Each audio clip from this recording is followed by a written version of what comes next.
이스라엘 백성과 하나님이 언약을 시내산에서 언약을 체결했죠.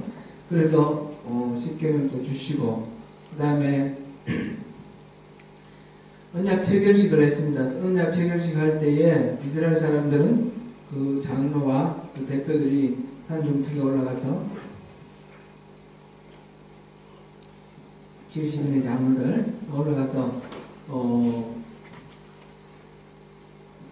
하나님 말씀을 기필코 반드시 준행하겠습니다. 그렇게 맹세하고 그 다음에 더불어서 제사를 드리고 음식을 함께 나눠 먹는 그런 언약 체결식을 했습니다. 그러고 난 뒤에 이제 모세가 성막에 대해서 성막의 설계들을 받기 위해서 산에 올라가셨어요. 그래서 40일이 지났는데 안 돌아오니까 기다리다가 우리를 인도했던 모세가 안 나타나니까 이거 어떻게 해야 되냐. 그래서 황금 송아지를 만들었습니다. 그래서 황금 송아지를 만들어가지고 그것이 우리 지난번에 본 내용입니다. 하나님께서는 이 십계명의 제일 중요한 게 나 외에 다른 신을 두지 말라 그랬고 어떤 형상으로도 만들지 마라. 형상을 새긴 우상을 만들지 마라 그랬는데 지금 한꺼번에 두 계명을 1계명, 2계명을 어긴 거예요. 황금 송아지를 만들어놓고 신이라고 그러고 우리를 이집트에서 이끌어낸 여호와다. 그러면서 거기서 화목제와 번제를 드리고 막 축제를 벌였습니다.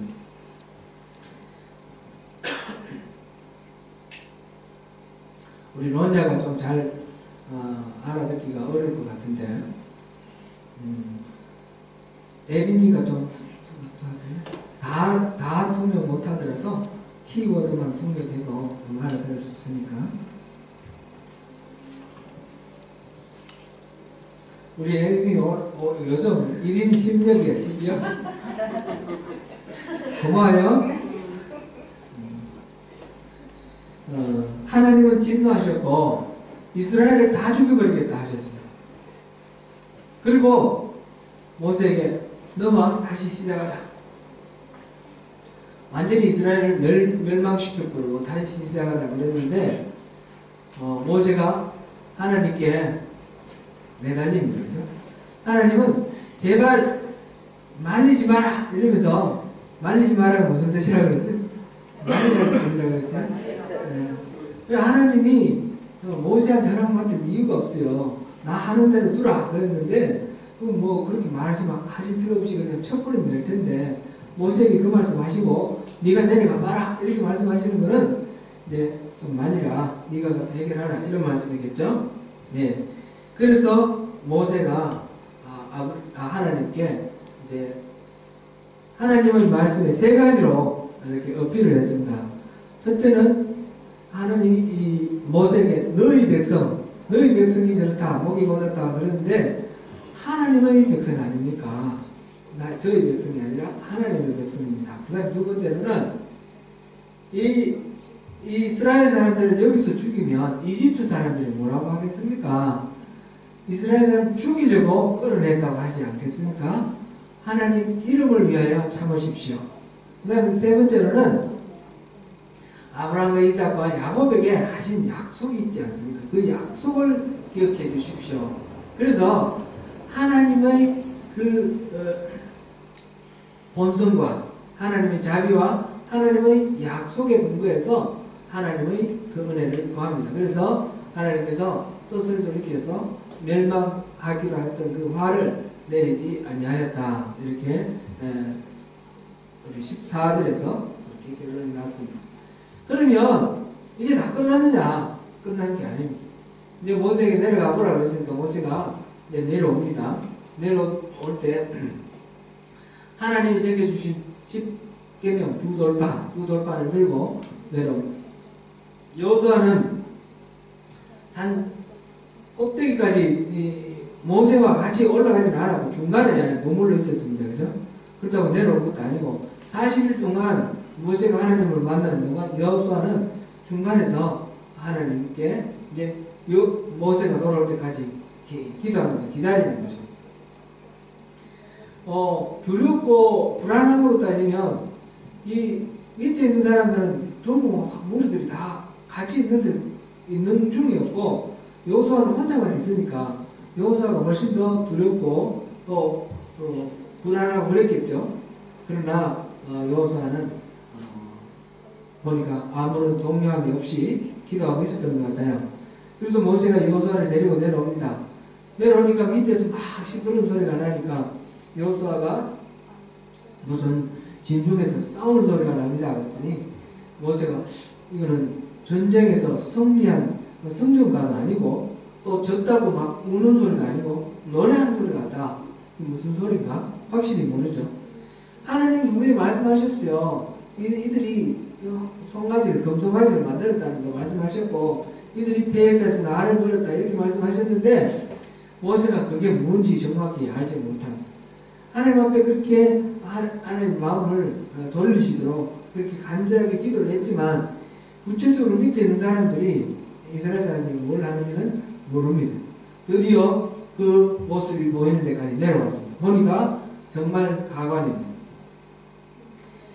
금송아지 앞에서 그 제사를 드렸고 그 다음에 춤추고 노는데 춤추고 뛰노는 게 이게 그냥 뭐 우아하게 춤추는 이런 얘기가 아닙니다. 뒤에 또 방자다 이런 표현이 나왔는데 이거는 다른 그 당시 고대에 다른 종교의 신들을 제사할 때도 마찬가지로 그런 현상이 나타나는데 신에게 제사를 드림과 동시에 또 아주 성적으로 문란하게 그렇게 노는 겁니다. 이 하나님을 섬기는 이스라엘 백성들에게 그런 것이 나타났습니다. 이걸 바라보고 모세는 화가 났습니다. 그래서 그 판들을 그 십계명 선 두 개의 돌판 있죠. 크게 놓아여 손에서 그 판들을 산 아래에 던져 깨뜨렸다. 이렇게 되어 있습니다.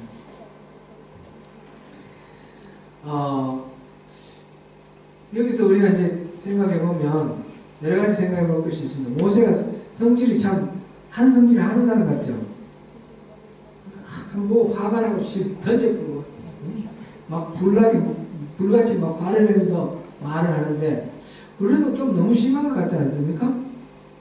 십계명 돌판 누가 만들었어요? 하나님이 만들었고 하나님이 거기 계명을 적어놨는데 그걸 지금 던져서 깨뜨려 버리면 어떻게 돼요?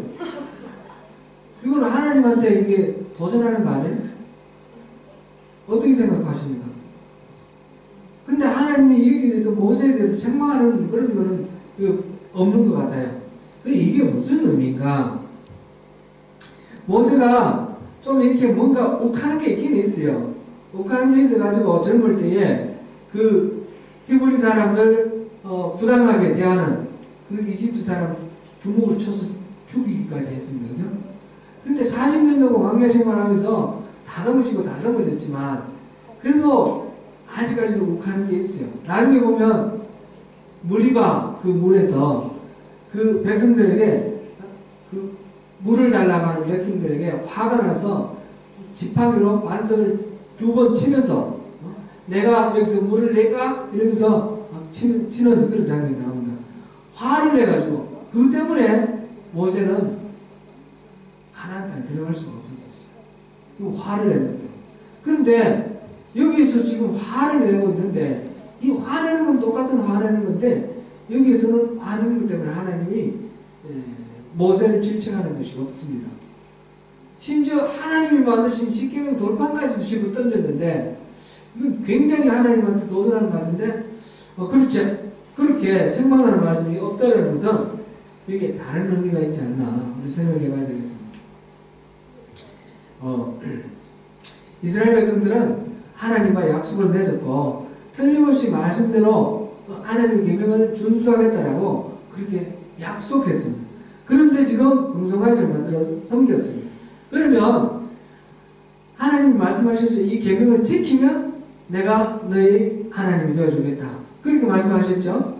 그랬을 때 이스라엘 사람들은 우리가 반드시 지키겠습니다. 하나님 우리 하나님이 되어주세요. 그렇게 말했어요. 그랬는데 지금 이스라엘 사람들이 황금송아지를 만들었습니다. 그러면 이 언약이 어떻게 된 겁니까? 언약이 깨졌습니까? 그대로 유지됩니까? 언약이 깨졌습니다. 금송아지를 만들고, 음송아지를 만들었다는 것은 이때까지 이끌어왔던 하나님, 그 하나님에 대해서 하나님을 버리고 다른 신을 선택했다는 겁니다. 그럼 하나님과 맺었던 이 계약은 끝났습니다. 파기됐습니다. 십계명은 소용이 있습니까? 없습니까? 십계명이 소용이 없어졌습니다. 모세가 이 십계명 두 돌판을 던져서 깨뜨렸다는 말은 성질이 불같아서 한승미하는 그 모세의 성미 때문에 화를 내가지고 씹으면서 깨뜨렸다 그런 의미가 아니라 이거는 이제 더 이상 소용없구나. 하나님이 주신 이 십계명 소용없구나. 우리 백성들이 하나님과의 그 약속을 깨서 이 언약이 파기되었구나. 그 언약이 파기되었다는 것을 상징하는 행동입니다. 그리고 한번 생각해 보세요. 그 다음에 지금 34절에 보니까 33장 34절에 이제 가서 내가 내게 말한 것으로 백성을 인도하라. 내 사자가 내 앞서 가리라. 나의 사자, 하나님의 사자를 보내주셔서 이 이스라엘 백성들을 약속했던 자리 가나안 땅으로 인도해 주겠다 하시는 거예요. 그리고 33장 3절 보십시오. 너희를 적과 꿀이 흐르는 땅에 이르게 하리니와 나는 너희와 함께 올라가지 아니하리니 너희는 목이 고든 백성이죠. 그러니까 하나님이 이스라엘 사람들하고 같이 안 가겠다 하시는 거예요. 이제 다 죽여버리겠다. 그거는 이제 마음을 돌려서 다 죽이지는 않는데, 다 죽이지 않지만, 그러나 하나님과 이스라엘 백성들 사이에 언약은 깨어졌습니다. 이제 남남되는 겁니다. 하나님하고 다른 민족들, 다른 수많은 증상이 있는 민족들 가운데 이스라엘을 뽑았습니다. 그래서 성민으로 선택해서 이들을 제사장 나라로 만들고 하나님 나라 백성으로, 그의 소유된 백성으로 만들어서 이들을 통해서 모든 사람들이 열방들이 구원받게 하려고 이들을 선택해서 계약을 맺었는데 이 계약이 깨졌다는 겁니다. 이전에 이스라엘 사람들은 많은 민족 중에 한 민족, 그런데 그거하고 똑같이 이렇게 대우하겠다는 것입니다. 하나님이 지금 여러 장에 걸쳐서 성막에 대해서 설교를 주셨잖아요. 성막을 왜 지으려고 하셨죠? 이스라엘 가운데 오시려고. 이스라엘 백성들 한가운데 하나님이 오셔서 그곳에 임하셔서 이스라엘 사람들을 만나주시고 말씀하시겠다고 했는데 십계명 돌판도 필요 없어졌고 성막은 어떻게 됩니까? 성막도 필요 없어졌습니다. 이제 모세가 이때까지 하나님 앞에서 40일 동안 듣고 왔던 이것도 다 소용없어집니다. 완전히 제로가 됐습니다. 모든 게 무효가 됐습니다. 그러니까 모세가 이 돌판 깨뜨리는 것은 성질나서 아주 불공스럽게도 하나님이 만드신 십계명 돌판을 그렇게 깨뜨린 그런 버릇없는 행동이 아니라는 거예요. 이거는 하나님께서 더 이상 이 백성하고 맺은 이 언약이 필요 없게 되었다는 것을 이제 그것을 깨닫고 모세가 깨닫고 이게 다 끝장났구나 그런 의미로 이제 언약의 파기 그거를 나타내는 의미로 이게 십계명을 깨뜨린 돌판을 깨뜨린 겁니다.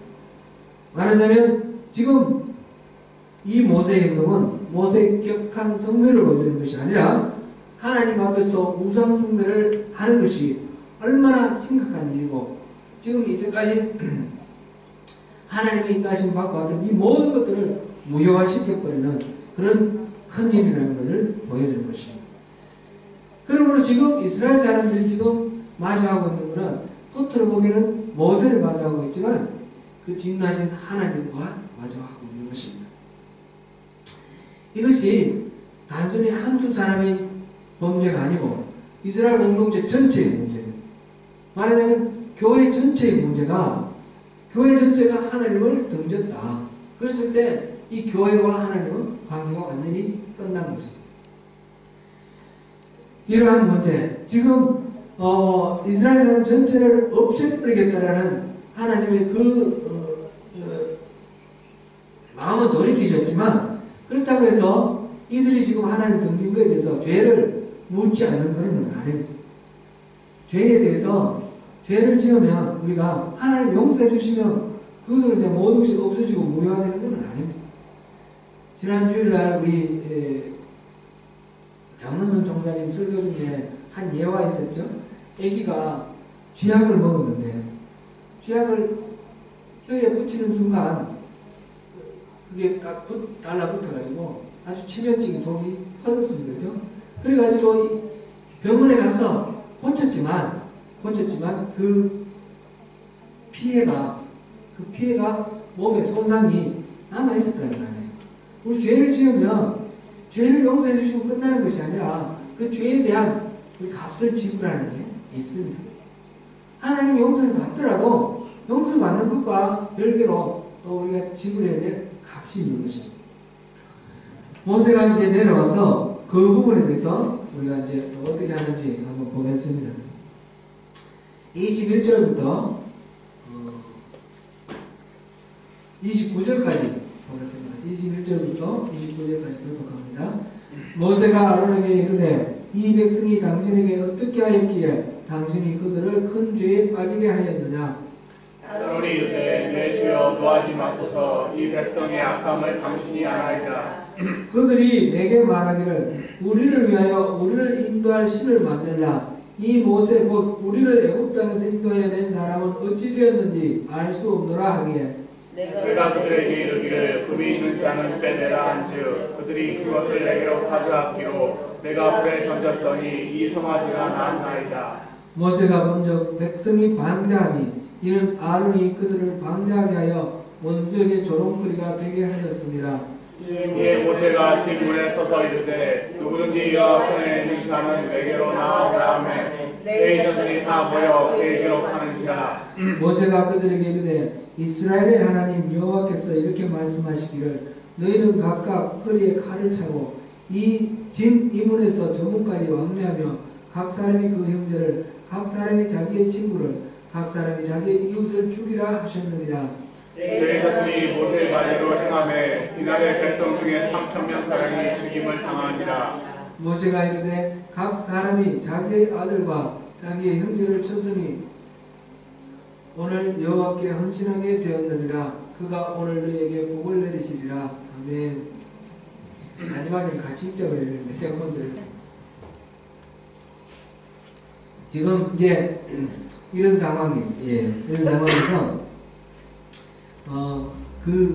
시키면 돌판을 깨뜨리고 그 다음에 뭐 했습니까? 앞에서 우리 조금 빠뜨리겠습니다. 모세가 그들이 만든 송아지를 가져다가 불살라 우수와 가루를 만들어 물에 뿌려 이스라엘 자손에게 마시게 하니라. 그 금송아지는 불에 태워가지고 그게 금이 불 타는 건 아닌데 막 해서 가루를 만들어서 빻아서 가루를 만들어서 물에 타서 마시라고 했다고 합니다. 이게 이제 신명기 9장 21절에 신명기 9장 21절 잠깐 한번 볼까요?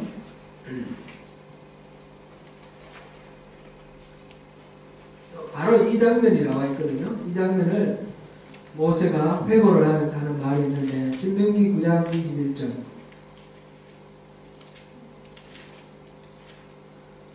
신명기 9장 21절 같이 읽습니다. 너희의 죄 곧 너희가 만든 송아지를 가져다가 불살라 찢고 띠끌같이 가늘게 갈아 그 가루를 산에서 흘러내리는 시내에 뿌렸느니라. 아멘. 같은 내용을 이제 기록하는 기사인데 모세가 이 가루를 만들어 가지고 시내에 뿌렸다 그랬습니다. 둘 중에 어느 게 맞느냐? 성경에 나오는 거는 서로 모순되는 게 나올 때 우리가 헷갈리는데 그럴 때 둘 다 맞다 이렇게 하는 게 답입니다. 네. 그러면 그걸 어떻게 이제 우리가 조화롭게 이해할 거냐 그게 우리 숙제죠. 그러니까 아마 이 송아지를 만드는 이게 제법 많을 테니까 그죠? 분량이 많을 테니까 이걸 가루로 만들어서 조금씩 이렇게 마시게 했는데 그것이 다 마시고도 남았을 거예요. 그걸 이제 시내에 뿌렸다 이렇게 생각하면 되겠습니다. 그런데 여기서 왜 금송아지 가루를 마시게 했을까? 이게 무슨 말인가?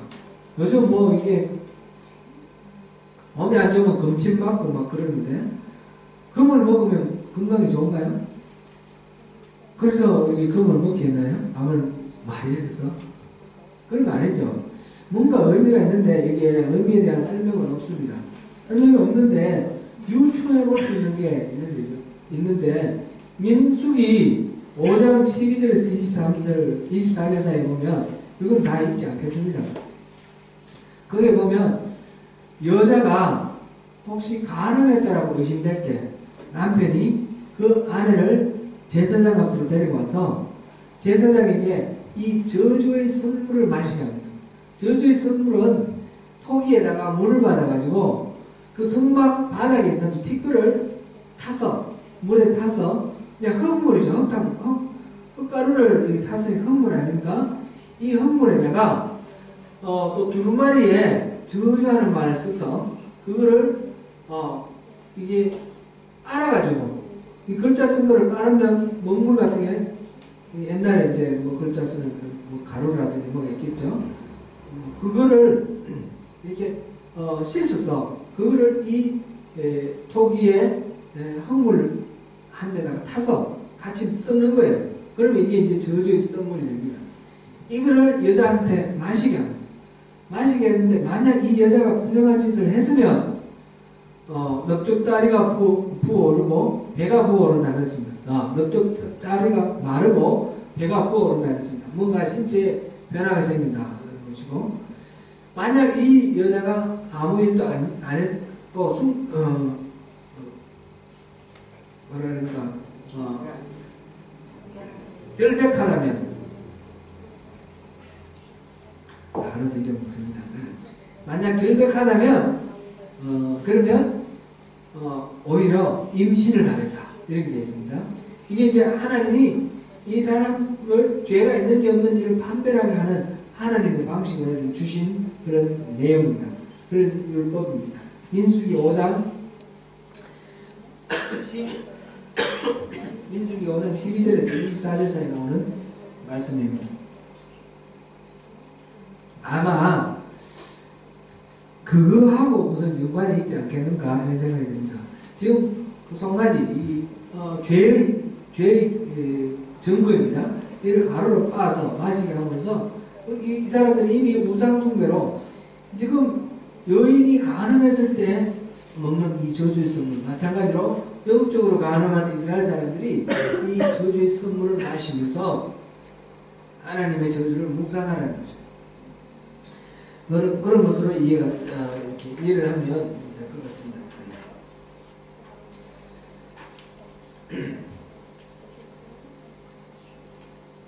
그리고 모세는 이제 백성들에게는 그렇게 황금송아지 그 가루를 마시겠고 21절 아론에게 말합니다.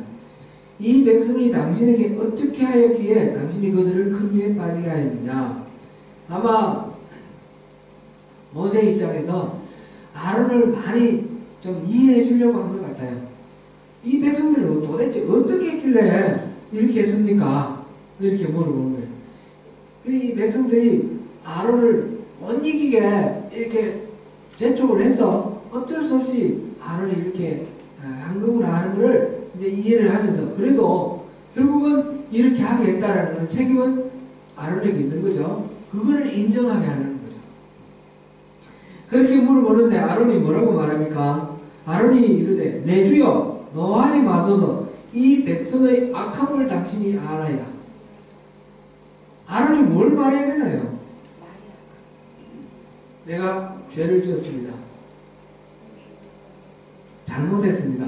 지금 모세가 내려와서 십계명 돌판을 두 돌판을 깨뜨렸고 지금 금송아지를 갈아서 그 가루를 마시게 했으니까 이게 지금 얼마나 이게 지금 큰 죄를 저질렀는지 지금 다 깨달아 알았을 거 아니에요. 아론도 그것을 알았을 거 아니에요. 그랬으면 잘못했습니다 이렇게 나와야 되는데 잘못했습니다 나오는 게 아니라 저 백성들이 얼마나 악한지 다 아시죠.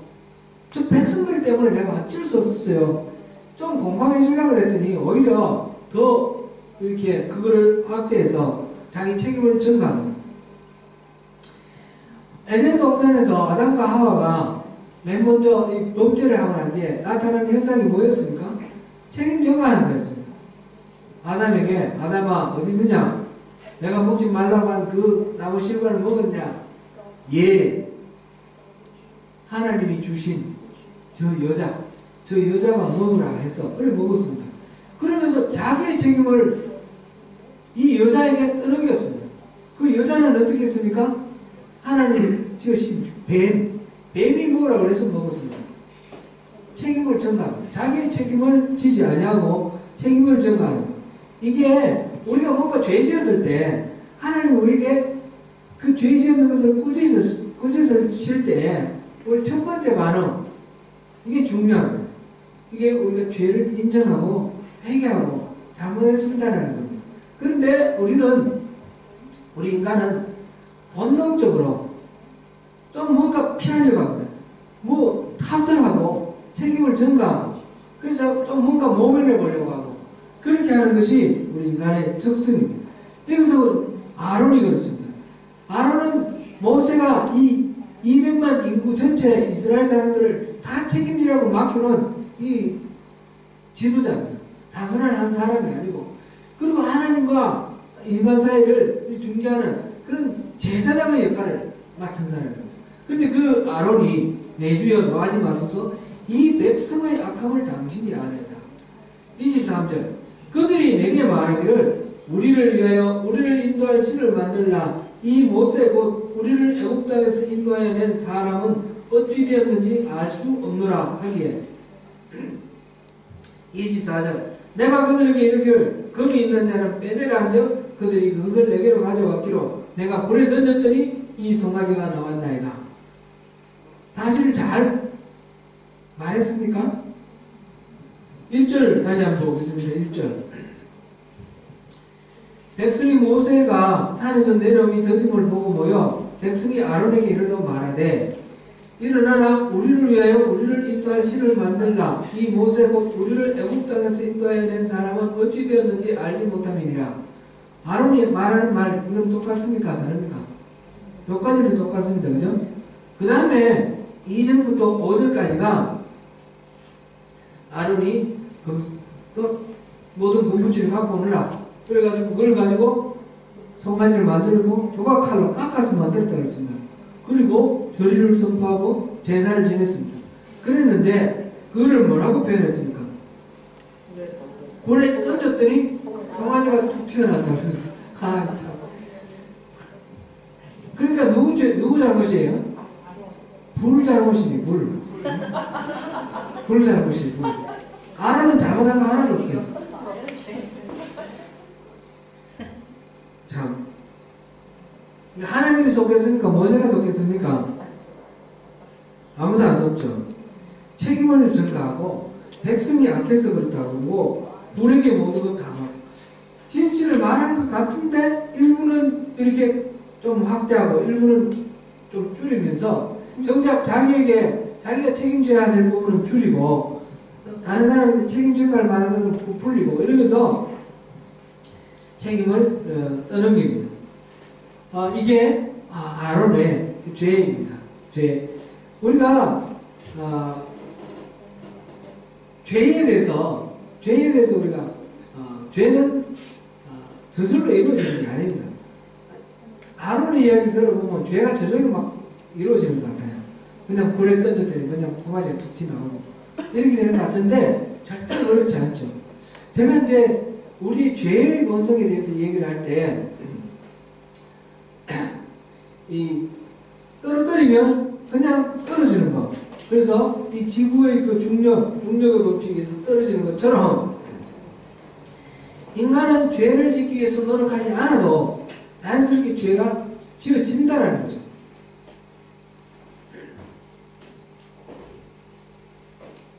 죄의 본성을 얘기를 했습니다. 죄의 본성. 그 말은 죄가 저절로 죄를 짓는다 그런 뜻은 아니죠. 우리가 특별히 작정 기도를 안 하더라도 금식 기도를 안 하더라도 우리는 죄를 짓게 되어 있습니다. 제가 그런 말씀을 몇 번 들었습니다. 그죠? 여러 차례. 우리 죄의 본성이 그렇다라는 것을 말하는 것이지, 이 죄의 본성이 이렇기 때문에 저절로 죄가 지어지고 나에게는 아무 책임이 없다, 이런 말이 아니라는 거죠. 죄는 우리가 결정해서 짓는 겁니다.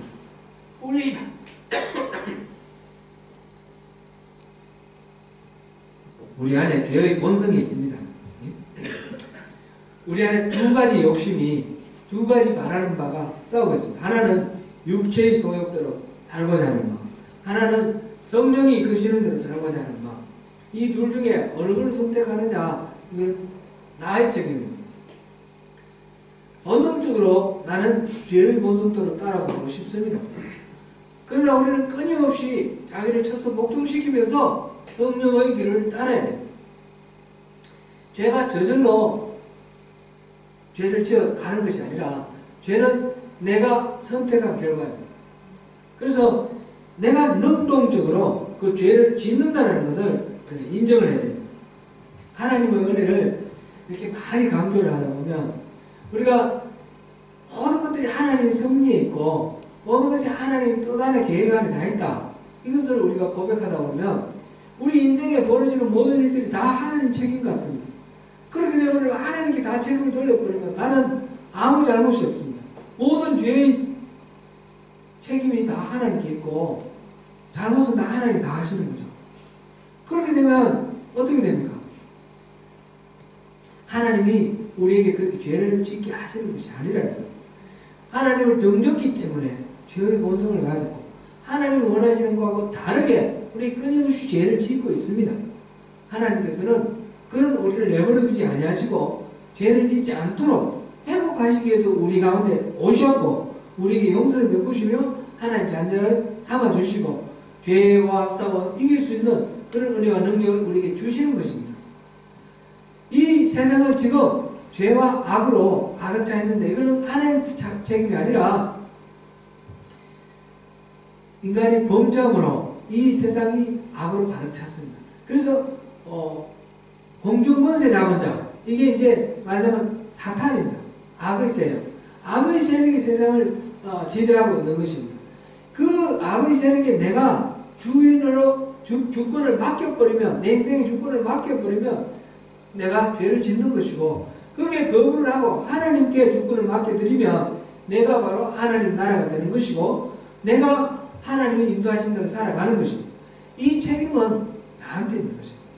물론 하나님께서 인도하시는 그 뜻대로 살아가도록 하는 그 은혜도 하나님이 우리에게 그 마음을 소원을 주시고 하나님 그것을 따를 수 있도록 힘도 주시는 겁니다.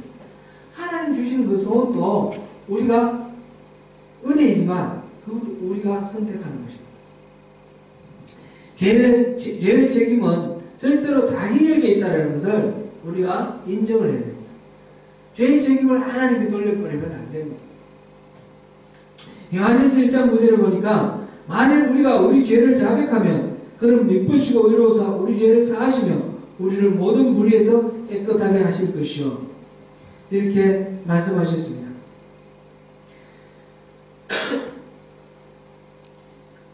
죄를 인정하고 그 죄에서 벗어날 수 있도록 자기를 쳐서 복종시키는 이런 우리의 그 책임 있는 반응, 이것이 우리를 살립니다. 자기가 죄에 의해서 이렇게 어쩔 수 없이 끌려가는 거다. 그리고 이제 제가 직장생활 할 때에 얘기했던 그런 대화들이 기억나는 게 있는데, 어떤 분이 이제 교회 열심히 다니시는 분이에요. 저는 그때 교회 안 다닐 때예요. 근데 우리 부장님이 교회를 열심히 다니셔요. 근데 이제 직장 생활 하다 보면 같이 이제 뭐 이렇게 좀 의롭지 못한 그런 일에 연루될 때가 있어요. 근데 이분이 이제 교회 다니니까 양심이 찔리는 것 같아요. 양심이 찔리는 것 같아요. 나도 이거 이렇게 얘기하다가 부장님, 예수 믿는 사람 이런 거 괜찮아요? 우리는 괜찮은데, 우리는 예수 안 믿으면 괜찮은데 예수 믿는 사람 이런 거 괜찮아요? 이제 장난스럽게 이제 물어봅니다. 그러면 그분이 하는 말씀, 아이, 주일날 가서 회개하면 돼요. 주일날 가서 회개하면 돼요. 그렇게 말했던 말이 기억납니다. 그분은 그 당시에는 농담을 한 말이지만 사실 관점 속에 우리 신앙인들의 관점 속에도 주님 앞에 죄를 회개하고 용서를 빌면 그것으로 끝이다 이렇게 생각하는 그런 경향이 있습니다. 주님은 용서해 주십니다. 용서해 주시는 건 우리가 언제든지 회개를 하면 용서해 주시지만 용서해 주시는 그것을 믿고 계속해서 알면서 번연히 알면서 그런 죄를 일부러 짓는다는 것은 하나님을 모독하는 거죠.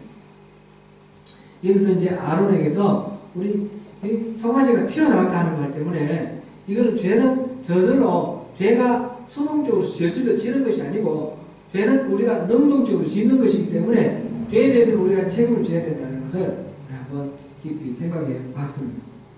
그 결과는 어떻게 되는지 더 봅니다.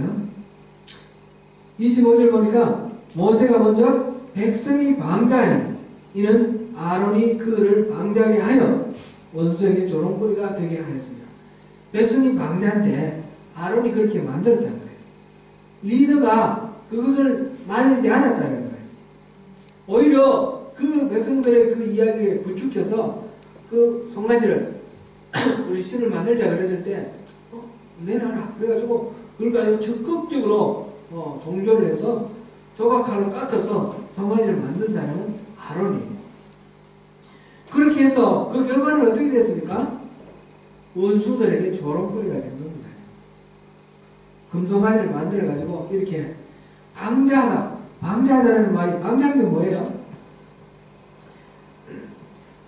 그냥 멋대로 행동하는 건데 이 본래의 의미는 부끄러움 없이 벗어제껴서 푸르신 그런 도덕적인 상태 이렇게 이제 설명을 하고 있는데 여기에는 성적인 문란함 그것까지 포함하는 그런 단어라고 합니다.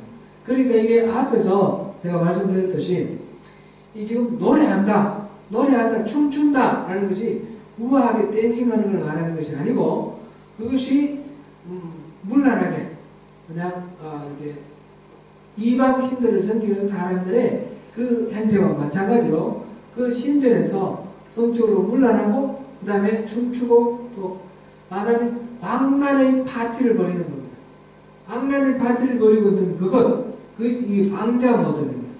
지금 모세가 하나님을 만나고 내려와서 지금 이들이 이 우상을 섬기는 걸 알고 내려와서 화를 내면서 그 다음에 경로하여서 시키는 두 돌판을 깨뜨렸습니다. 그 모든 백성들 보는 앞에서 던져서 깨뜨렸습니다. 그리고 그 황금 송아지를 갈아서 그 가루를 마시게 했습니다. 그리고 아론에게 어떻게 해서 이런 일이 일어났습니까? 질책을 했습니다. 그러면 이 백성들은 어떻게 됩니까? 이 백성들은 우리가 잘못했구나.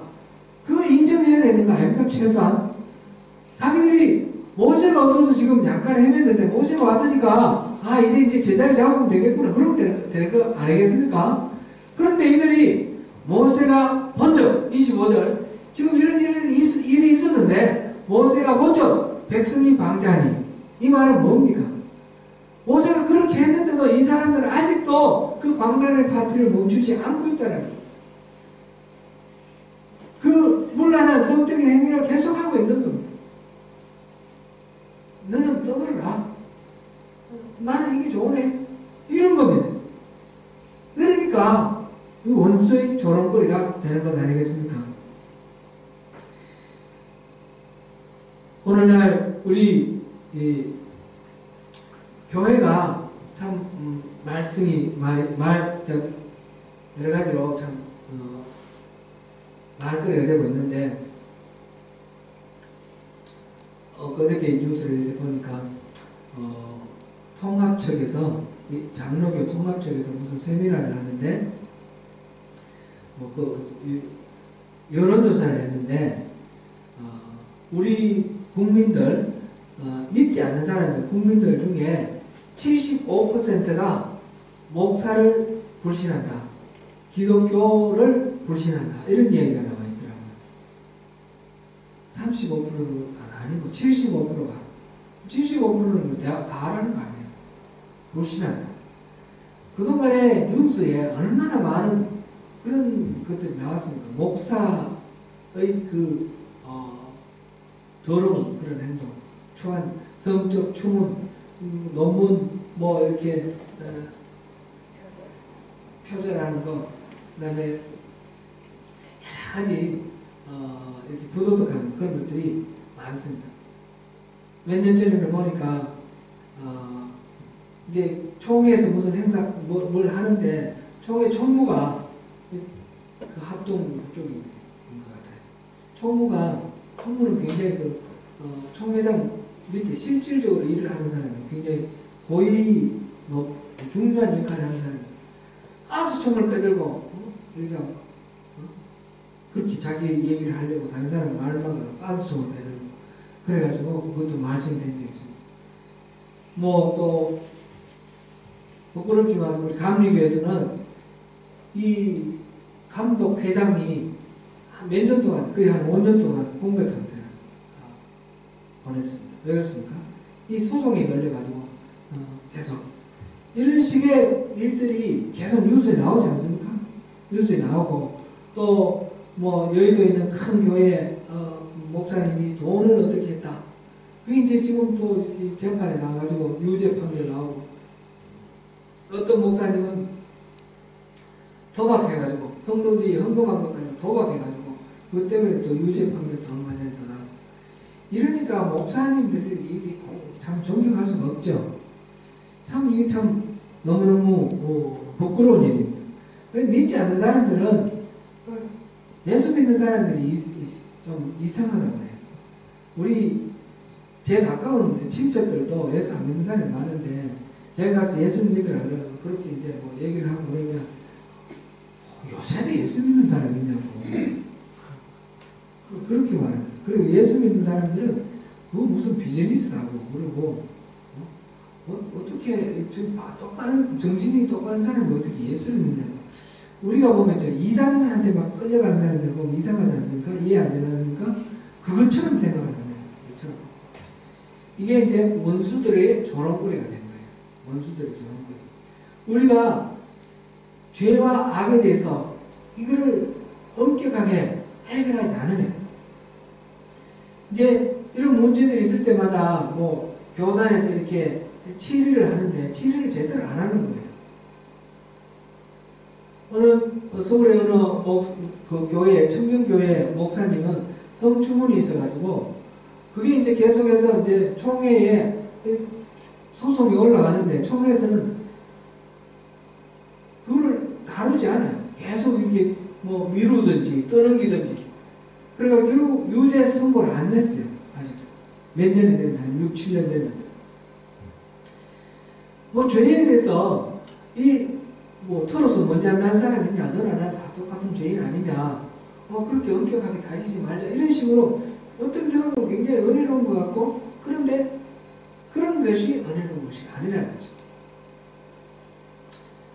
제가 취임할 때에 히든 스토리입니다. 취임할 때 이제 제 앞으로 어떻게 하겠다라는 거, 그걸 제가 잠깐 이렇게 말씀드렸지 않습니까? 앞으로 제가 목사로서 이렇게 교회를 섬기겠습니다. 그 중에 이제 한 항목이 교회를 바르게 잘 치리하고 이런 말이 있었는데 그 말을 절대로 못 넣게 해서 제가 못 넣습니다.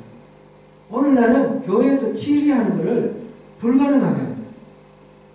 교회는 치리가 예를 들어서 이 교회에서 치리하면 저 교회를 바꾸리고 이 교단에서 치리하면 저 교단을 바꾸리고 아니면 교단체를 만들어버리고 이렇게 되어 있다는 거죠.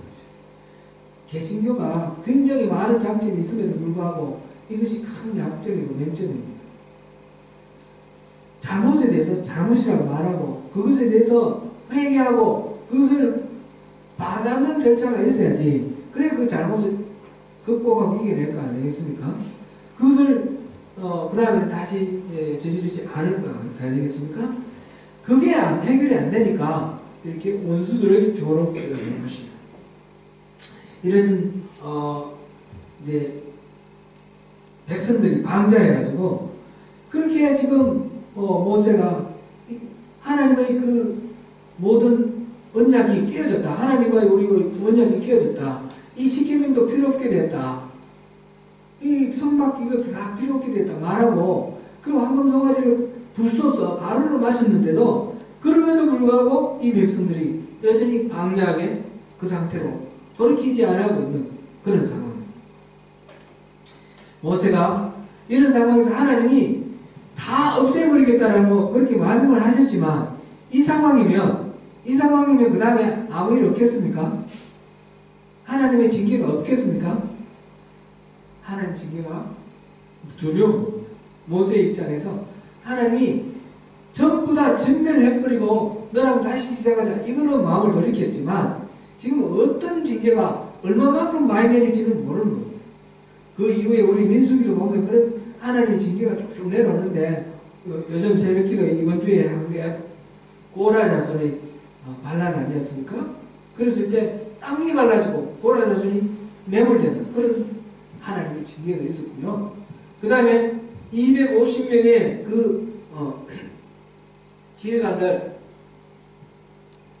하늘에서 불이 내려서 그들 다 죽여버리는 그런 하나님의 징계도 있었습니다. 그뿐만 아닙니다. 그 온열 유행병이 임해에서 14,700명 한꺼번에 이렇게 죽는 그런 일도 있습니다. 하나님의 징계는 한꺼번에 그 200만 다 죽여버리지 않더라도 얼마든지 하나님의 징계가 있을 수가 있는 겁니다. 그죠? 모세가 여기서 하나님의 마음으로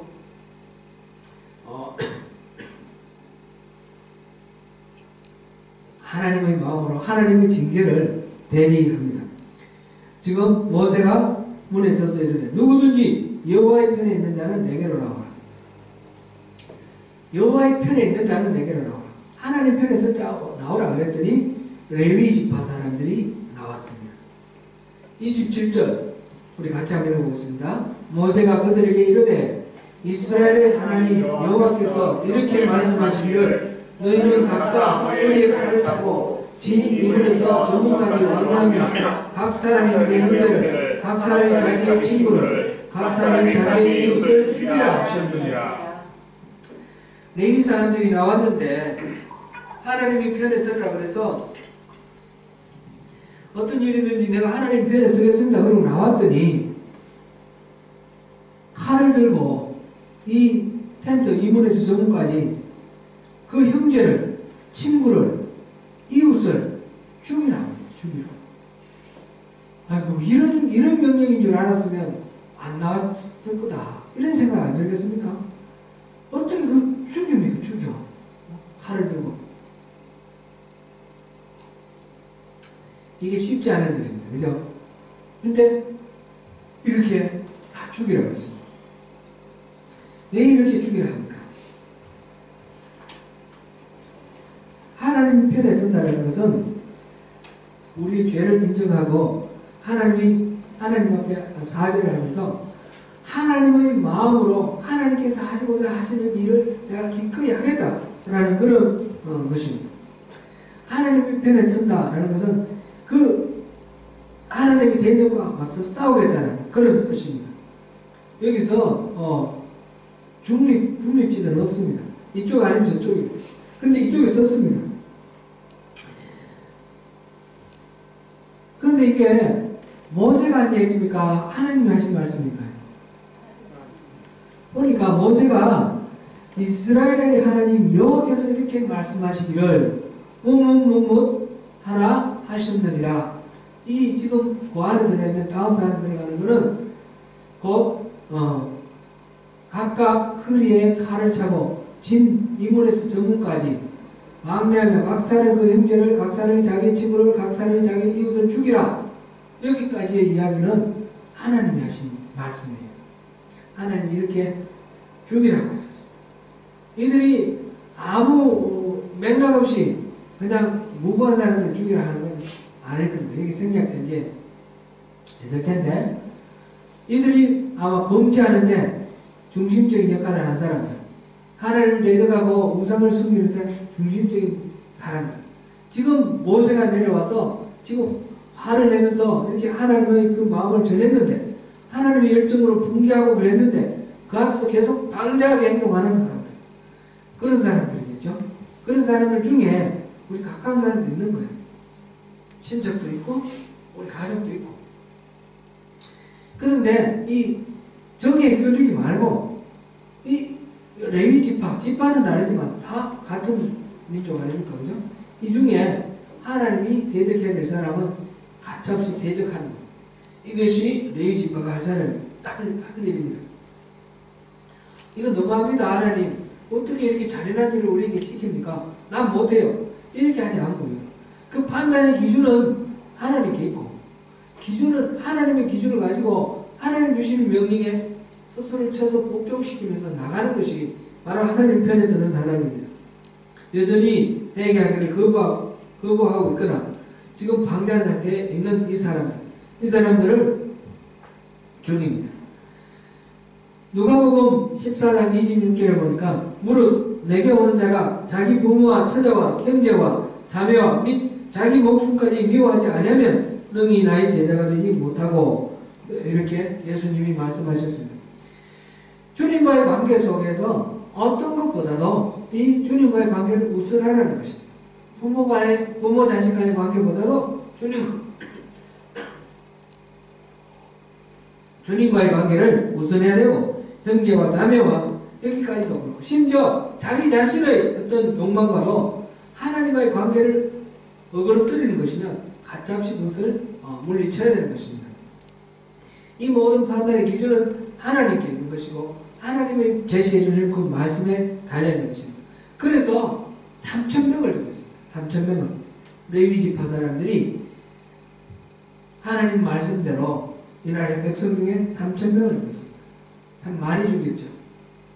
그런데 성인 남자 수가 60만 명입니다.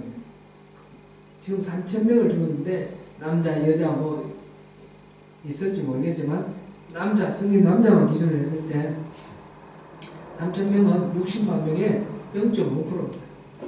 그러니까 하나님이 보면 그 60만이 전부 다 범죄하고 있는데 그 중에 일부만 죽인 겁니다. 그죠? 이것이 말하면 하나님이 잔인해서 그러신 게 아니라 하나님이 너무너무 은혜로우시고 너무 인자하셔서 그만큼 참으신 거예요. 하나님이 모세를 통해서 하나님 뜻을 전했을 때 이들이 돌이켰으면 이 재앙을 당하지 않았을 거 아닙니까? 하나님이 금송아지를 부숴서 가루를 마시라 할 때 그때 그 가루를 마시면서 이게 바로 저주의 성분인데 내가 가늠함으로 하나님이 이 가늠한 것을 깨달아 하시는데 거기에서 멈췄으면 될 거 아닙니까? 하나님이 그래도 죽이시겠습니까? 그건 아닐 텐데 그런데도 방자하게 계속해서 거짓을 하고 있습니다. 하나님이 그렇게 말씀하시는데도 불구하고 그렇게 행동하시는데도 불구하고 하나님을 우습게 여기는 거죠. 하나님을 없이 여기는 거죠. 그러니까 그럼에도 불구하고 3,000명만 죽였다는 것은 하나님이 너무너무 자비로우신 것이고 너무너무 인자하신 것이고 하나님 은혜를 베푸신 것입니다. 30절부터 35절까지 우리 읽어보겠습니다. 30절부터 이튿날 교독합니다. 이튿날 모세가 백성에게 이르되 너희가 큰 죄를 범하였도다. 내가 이제 여호와께로 올라가노니 혹 너희를 위하여 속죄가 될까 하노라 하고 모세가 여호와께로 다시 나아가 여짜오되 슬프도소이다. 이 백성이 자기들을 위하여 금실을 만들어 싸우니 큰 죄를 범하였나이다. 그러나 이제 그들의 죄를 사하시옵소서. 그렇지 아니하시오면 원하건대 주께서 기록하신 책에서 내 이름을 지워버려 주옵소서. 여호와께서 모세에게 이르시되 누구든지 내게 범죄하면 내가 내 책에서 그를 지워버리리라. 이제 가서 내가 네게 말한 곳으로 백성을 인도하라. 내 사자가 내 앞서 가리라. 그러나 내가 보응할 날에는 그들의 죄를 보응하리라. 여호와께서 제사지시니 이는 그들을 아무리 만든다 그 송아지를 만들었음이더라. 아멘. 이 모세가 이제 그렇게 하나님의 마음을 품고 친구, 또 이웃, 또 가족들임에도 불구하고 하나님 앞에 돌아오지 않는 방자한 사람들을 죽인 이 레위 사람들을 오늘 여호와께 헌신하게 되었느니라. 그가 오늘 너에게 복을 내리시리라. 이렇게 축복을 해줍니다. 이렇게 축복해주고 헌신한다는 것은 자기 몸을 드리는 거죠. 하나님께 드리는 겁니다. 이 내게 아니라, 내 몸이 내게 아니라 하나님 겁니다. 하나님 뜻으로 행하시도록, 하나님이 일을 하시도록 내 몸을 내어드리는 것. 우리가 헌신한다는 말을 할 때에 헌신은 여러 가지가 있습니다. 꼭 사역자가 되어야 된다든지 이런 식으로 이미지 떠올리는데 그런 것이 아니라 모든 것이 헌신입니다. 우리가 진정으로 믿음으로 받아들이는 것도 우리 몸을 드리는 거니까 헌신이 되는 것이고, 또 여러 가지 또 봉사하는 것도 물론 포함되고요, 전도하는 것도 포함되고, 여러 가지 다 내가 내 영광을 채우기 위해서 하는 것이 아니라 하나님의 소원을 이루기 위해서 하는 모든 행동은 다 헌신이 되는 것입니다. 레위 자손들에게 그렇게 그 헌신을 하나님이 받으시고 또 축복의 말씀을 하셨습니다. 그러면서 이제 모세가 다음날 하는 말이, 너희가 큰 죄를 범하였다. 내가 이제 여호와께로 올라가노니 혹 너희를 위하여 속죄가 될 가노라. 지금 다시 시내산에 올라갑니다. 모세가 시내산에 올라간 7번째인데, 혹 너희를 위하여 속죄가 될 가노라. 지금 속죄가 됐습니까? 안 됐습니까? 아직 안 됐다는 거죠. 아직 안 됐다는 거죠. 속죄가 혹시나 이번에 올라가서 내가 잘 말씀드려서 속죄가 될지 모르겠는데, 그래서 내가 올라간다. 지금 그러고 올라갑니다. 그래서 하나님을 만납니다. 하나님을 만나서 우리가 슬프도소이다. 이 백성이 자기들을 위하여 금신을 만들었사오니 큰 죄를 범하였나이다. 그러나 이제 그들의 죄를 사하시옵소서. 그렇지 아니하시면 원하는데 주께서 기록하신 책에서 내 이름을 지워버려 주옵소서. 지금 모세가 이렇게 간절한 마음으로 대속의 은혜를 구하고 있습니다. 차라리 나를 하나님의 책에서, 하나님의 생명책을 말하는 거죠. 그 생명책에서 내 이름을 지워버리십시오. 저들을 용서해 주시고, 저들을 용서 못해 주시려면 나도 지워버리십시오. 하나님 부디 용서해 주십시오. 그렇죠? 자기의 목숨을 걸고, 단순한 이 땅에서 사는 우리 육신의 목숨이 아니라 생명책에 기록된 그것조차도 내려놓을 마음으로 하나님께 간절하게 그렇게 용서를 구합니다. 이게 이제 참된 중보자고, 이게 참 대속자입니다. 그러나 이 모세의 대속도 온전하지 못하죠. 모세의 대속도 예수 그리스도 십자가로 온전해지는 것이고, 모세는 그 예수님을 이제 예표하는 것입니다. 예수님이 자기 자신을 내어주실 정도로 그렇게 자기 자신을 내어주시면서 우리의 사랑을, 우리의 용서를 구하셨다는 것을 여기서 봅니다. 그랬을 때 하나님께서 말씀하십니다.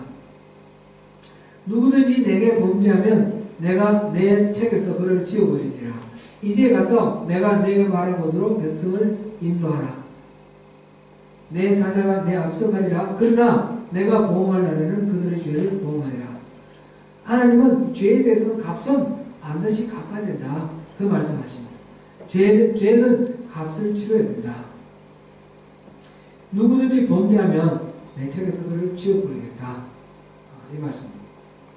그래서 여호와께서 백성을 치시니, 지금 하나님의 용서가 33장 가면서 이제 완전하게 용서가 되는데 아직까지는 용서가 안 됐습니다. 속죄가 아직 끝나지 않았습니다.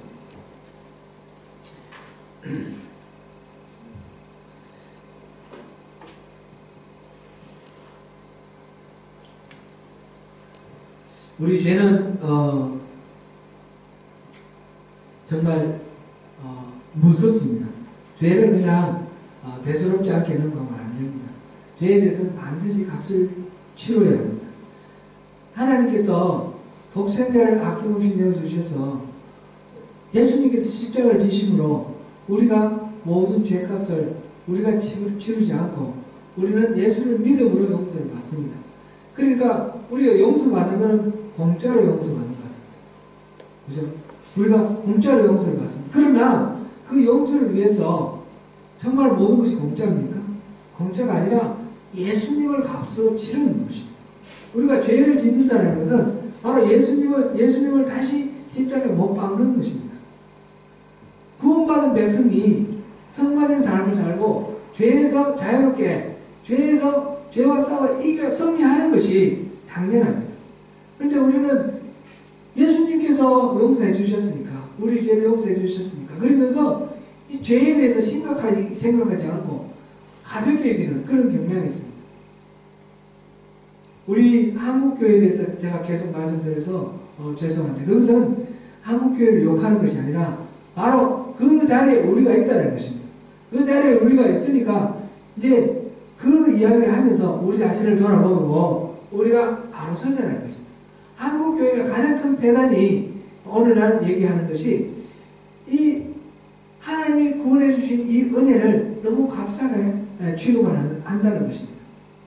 예수님이 용서해 주시니까 아까 제가 우리 부장님 농담을 말씀을 드렸지만 회개하면 된다. 주일날 가서 회개하면 된다. 주일날 꼭 아니더라도 우리가 무언가 죄를 회개하면 된다 이렇게 생각하는 것이 죄를 너무 가볍게 여기고 똑같은 죄를 반복해서 짓는 데 대해서 아무런 어떤 마음의 부담도 없고 그렇게 하는 그것은 잘못된 거라는 거죠. 그것은 은혜가 정말 싸구려 은혜인 것입니다. 예수님께서 십자가를 지셨다는 것. 내가 용서받을 때마다 이 용서받는 이것이 바로 예수님이 십자가를 지시는 그것으로 값을 지불하시는 행위다라는 것입니다. 내가 죄를 짓는 것이 바로 예수님 몸에 못을 박는 것이라는 것입니다. 우리 십자가를 통해서 우리 뭘 생각해야 됩니까? 우리가 얼마나 이렇게 죄가 많은지 우리 죄가 이 십자가에 달려 죽을 만큼 그런 끔찍한 죄라는 거죠. 우리 지난번에 능지처참할 그런 죄라고 제가 표현을 했는데 그냥 우리가 그냥 죄인이지 뭐 내가 어디 예수님인가? 내가 어떻게 그렇게 성인들처럼 그렇게 살 수 있어? 이런 죄는 어쩔 수 없는 거야. 이렇게 말할 수 있는 그런 것이 아니라는 겁니다. 우리 모든 죄는 우리가 정말 하나님 앞에 능지처참을 당할 만한 그런 죄입니다. 하나님을 덤지는 것이고 하나님을 가볍게 여기는 것이고 하나님을 무시하는 겁니다. 이스라엘 사람들이 지금 여전히 방자한 것 이것하고 우리하고 똑같은 상황입니다. 하나님 그렇게 분개하시고 모세가 그 앞에서 그렇게 하나님의 뜻을 보여주셨음에도 불구하고 그들이 여전히 방자한 모습 그것이 우리가 예수 그리스도께서 우리 죄를 위해서 십자가를 지셨다는 것을 알면서도 똑같은 그 자리에 죄의 자리에 앉아있는 것 여전히 방장 그거하고 같은 거 아닙니까? 사랑하는 성도 여러분 오늘 이 본문을 묵상하시면서 하나님께서 우리에게 주신 그 자유는 승리를 위한 자유입니다. 더 이상 죄의 노예가 되라는 그런 자유가 아니고 우리는 죄로부터 싸워 이겨 승리하라는 그런 주님 주시는 자유입니다. 그 자유를 누리시길 바랍니다. 오늘 이 부분 보고 마지막 모세가 그 대속자로서 중보자로서 그리스도를 예표하면서 차라리 저들을 용서해 주십시오. 차라리 그게 안 되면 내 이름을 생명책에서 지워주십시오. 라고 한 그 마음을 우리 또한 같이 품고 내 자신을 위해서, 내 자식을 위해서, 내 가족을 위해서, 내 이웃을 위해서 우리 함께 그렇게 기도하면서 우리가 같이 우리 공동체가 함께 이 죄와 싸워 승리하는 그런 하나님의 자녀, 하나님의 공동체 이루어 가시기를 축원합니다. 기도하겠습니다.